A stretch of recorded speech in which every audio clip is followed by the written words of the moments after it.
Okay, let's do a quick review on this CA18 cylinder head.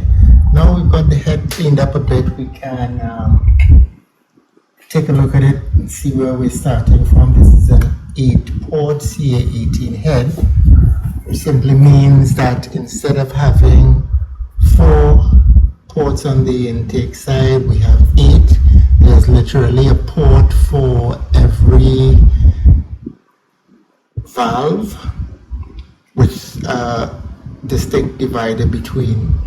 Now, while some people consider this a disadvantage, there is actually a very distinct advantage to having this configuration, because once the air enters, depending on how your manifold is designed, there is no turbulence to be found by hitting a divider located deep inside the port.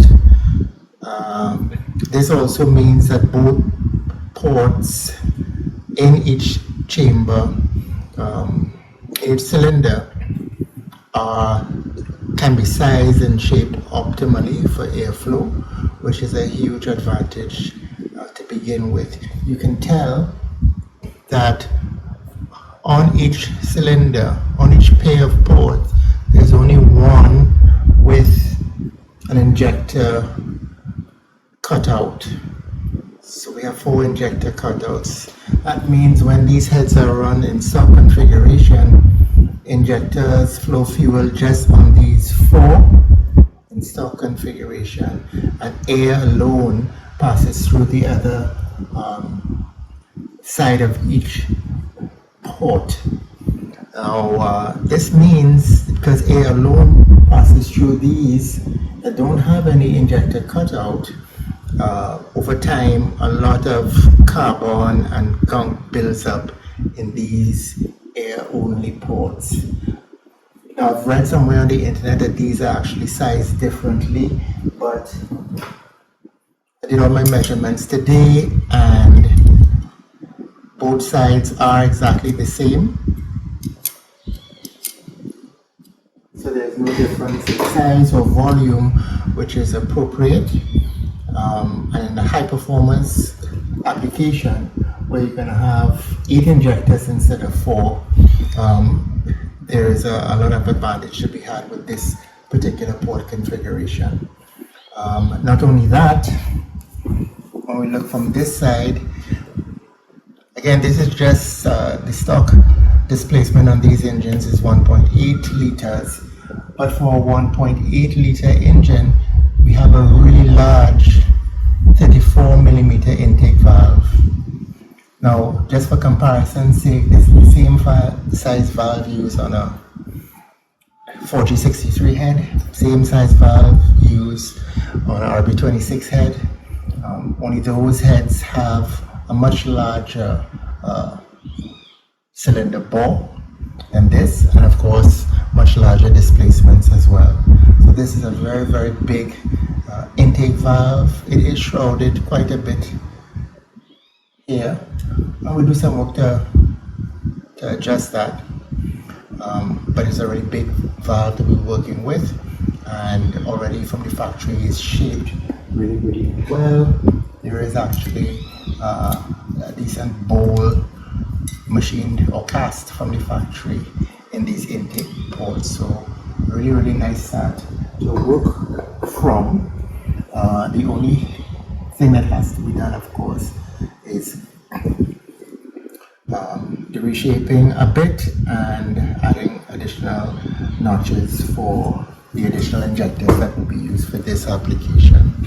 On the exhaust side, we have a little different picture. Valves are relatively small, in my opinion. This is a turbocharged engine, so of course exhaust flow is optimal or very important.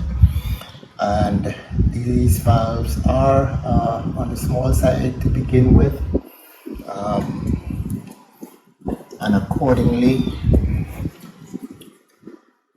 the exhaust ports here, this cross-section area, is also a bit on the small size, even in relation to the valve size is used here. So I guess what we will focus on using standard size valves, of course, is the inside diameter of the valve seats, where we can make adjustments there and make adjustments to the valve angles, and of course corresponding adjustments on this side to enlarge this area, so the ratio between the exhaust manifold and valve seats is improved.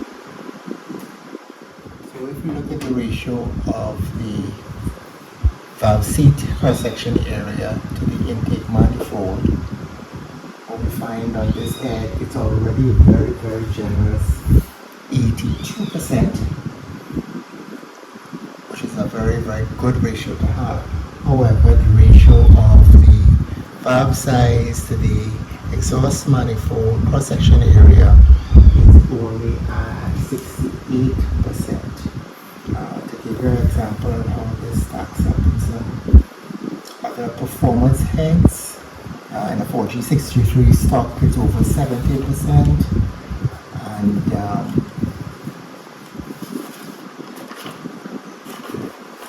in a high performance motorcycle engine, for example, a Suzuki Hayabusa engine, stock ratio is also over 70%.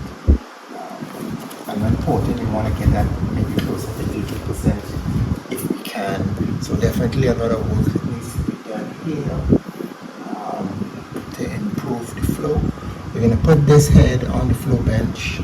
We have some stock valves, so we'll be installing the valves in the head with some light springs, mounting it on the flow bench, and doing some baseline testing so that you can see what the stock head flows. Then we do our modification and see what differences that will give us.